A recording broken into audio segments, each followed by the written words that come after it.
The billionaire grandmother, Eleanor Harrington, stood motionless in the softly lit upscale café on a rainy autumn afternoon, her designer umbrella dripping onto the marble floor, when her gaze locked onto the small silver locket resting against the collarbone of the young waitress who had just refilled her water glass, the identical antique piece she had fastened around her daughter Sophia's neck exactly 28 years earlier, the night before Sophia disappeared into the night after a devastating family confrontation that ended with slammed doors, unspoken apologies, and a lifetime of unanswered questions. In that frozen second, Eleanor's carefully constructed world of boardrooms, philanthropy galas, and solitary evenings in her sprawling estate crumbled. She realized she could lose this fragile thread to her lost child forever if she said the wrong word, if the girl walked away unaware, if the truth remained buried beneath decades of pride and pain.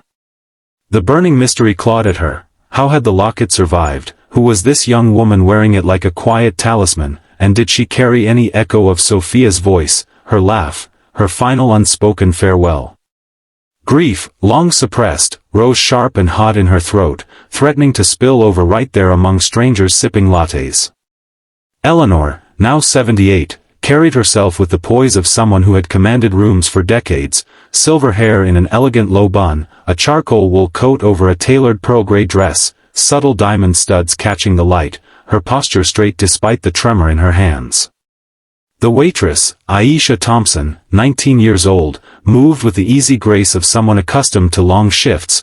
Her warm brown skin glowed under the warm café lamps, thick curly hair gathered into a high bun with a few escaping tendrils framing her face, wearing the standard black polo and khaki pants of the staff, the locket, a simple oval pendant on a fine chain, hanging openly as if it belonged there. "Excuse me, dear," Eleanor began, her voice barely above the murmur of conversation around them. "That locket, it's quite distinctive. Would you mind terribly if I asked about its history?" Aisha turned, wiping her hands on a cloth, offering a polite but curious smile. "Sure. It was my mom's favorite thing. She gave it to me right before she passed away last spring. Said it came from someone she loved a long time ago, someone she never stopped thinking about. It's got a picture inside. She never let me open it much, but she always touched it when she was sad." Eleanor's pulse thundered. "May I see the inside? Just for a moment? I promise I'll be careful." Aisha studied the older woman's face, sensing something deeper than casual interest, then nodded. She unclasped the chain and placed the locket in Eleanor's palm. The clasp clicked open. There, protected behind tiny glass, was the photograph Eleanor had taken herself in 1995, her and Richard, young and laughing beneath the ancient oak in their garden, his arm around her waist, both of them flushed with the joy of a summer evening proposal. Below the image, etched in delicate script, "To Sophia, from your parents who will always love you. And are forever." A soft gasp escaped Eleanor. Tears welled instantly. She pressed a hand to her mouth. Aisha's eyes widened. "Ma'am? Are you all right? Do you know this locket?" Eleanor looked up, voice cracking. "I gave this to my daughter Sophia on her 18th birthday. The night she left home. We argued, horribly. I was afraid for her future, afraid of judgment, afraid of losing control. She was in love, deeply, with someone I thought wasn't right for her at the time. I said cruel things. She walked out, and I never heard from her again. 28 years of searching, detectives, false leads, nothing. I thought she was gone forever." Aisha sank into the chair opposite Eleanor without being asked. "My mom's name was Sophia. Sophia Reynolds before she married my dad, then Thompson. She never spoke much about her family. Only that she left because she had to follow her heart, and it cost her everything she knew. She kept this locket hidden most days, but she'd look at it sometimes and cry quietly. She said the woman who gave it to her was the strongest person she'd ever known, even if they couldn't understand each other then." Eleanor's tears fell freely now. "You're my granddaughter." The words hung between them. Aisha's lip trembled. She reached out, tentative, and Eleanor met her halfway, clasping their hands tightly. Then, unable to hold back any longer, Eleanor rose and pulled Aisha into a desperate, enveloping hug. Aisha hugged back just as fiercely, both women crying openly now, the café fading around them as years of separation dissolved in shared sobs. They stayed in that booth for hours after Aisha's shift ended. The manager, sensing the moment, brought them fresh tea and pastries without a word. Eleanor spoke first of Sophia's childhood, the way she twirled in the garden wearing her mother's old scarves, pretending to be a princess, the nights she snuck downstairs to read by flashlight under the kitchen table, the quiet afternoons when she'd sit with her father, Richard, learning to play simple chords on his old guitar. Aisha listened, eyes shining, filling in gaps with her own memories, Sophia singing lullabies in a soft alto voice, teaching Aisha how to braid hair while telling stories of a big house with endless books, always careful never to name names but hinting at a grandmother who loved fiercely but guarded her heart too closely. Eleanor shared the story of her marriage to Richard. They had met in college during a rainstorm, both reaching for the last umbrella in the stand. He was studying architecture, she business. Their first date was a walk through the botanical gardens where he sketched her portrait on a napkin. The locket had been his proposal gift, hidden inside a bouquet of white roses. He said it would hold our promises until our children could carry them forward, Eleanor whispered. When cancer took him 15 years ago, I wore it every day until I gave it to Sophia. I thought passing it on would keep him close.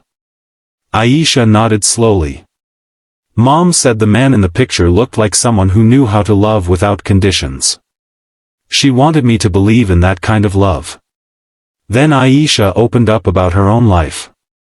After her father died when she was 12, Sophia had worked tirelessly, nursing assistant by day, seamstress by night, to keep them afloat.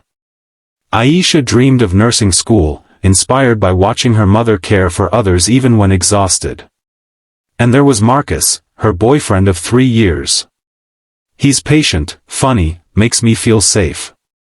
Mom approved, he came to every hospital visit near the end. But now his mom has advanced cancer. The treatments are expensive. He's talking about transferring to a job in Chicago to earn more, but it would mean long distance, maybe permanent. I don't know if we can hold on through that. Eleanor's expression softened with fresh determination. You won't face this alone anymore. But as evening fell, Aisha's phone lit up with a text from Marcus, hospital called. Mom's vitals dropped. They want to discuss palliative care. I have to go be with her tonight. I love you, but I can't ask you to wait if this pulls me away for good. Aisha's face crumpled. She showed Eleanor the message. Eleanor read it, then stood. We're going to see him. Right now.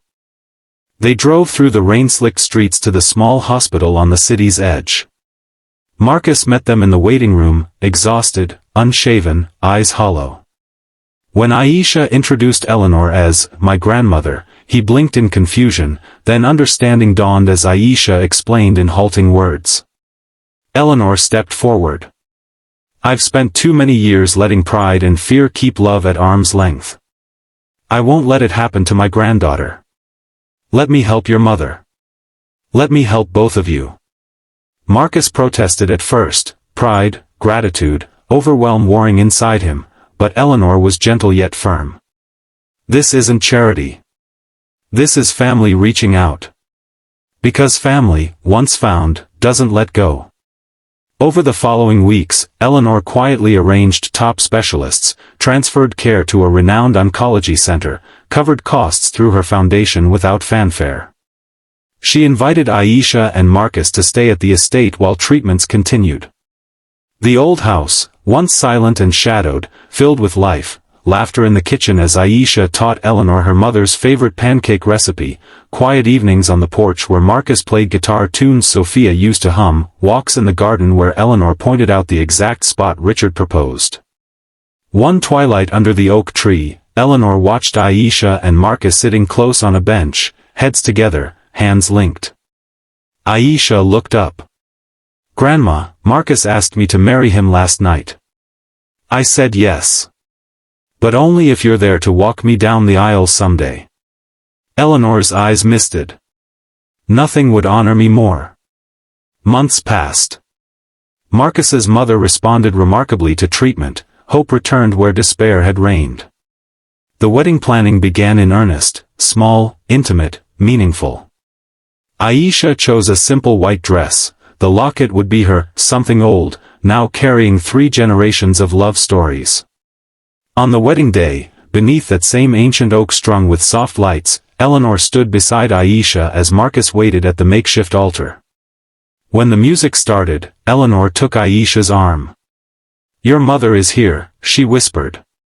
"In every beat of your heart, in every promise you make today." Aisha squeezed her hand. "And you're here too. The woman who never stopped loving, even when it hurt." As vows were exchanged, promises of patience, forgiveness, enduring through storms, Eleanor felt Richard's presence in the breeze rustling the leaves, felt Sophia's smile in Aisha's radiant joy. Tears streamed down her face, not of loss, but of profound, healing gratitude. In the end, the greatest fortune Eleanor ever amassed wasn't in stocks or properties, it was in this moment, in the family pieced back together through one small locket and the courage to reach across years of silence. Love, she learned, doesn't always follow neat paths or timelines. Sometimes it waits decades in a silver pendant, patient and quiet, until the right hearts open again. And when it does, it doesn't just mend what was broken, it creates something even stronger, more beautiful, a legacy that outshines any empire. If this tale of lost years found, pride surrendered, and love's quiet triumph moved you deeply, hit like and subscribe for more stories that remind us family can always find its way home, no matter how long the road.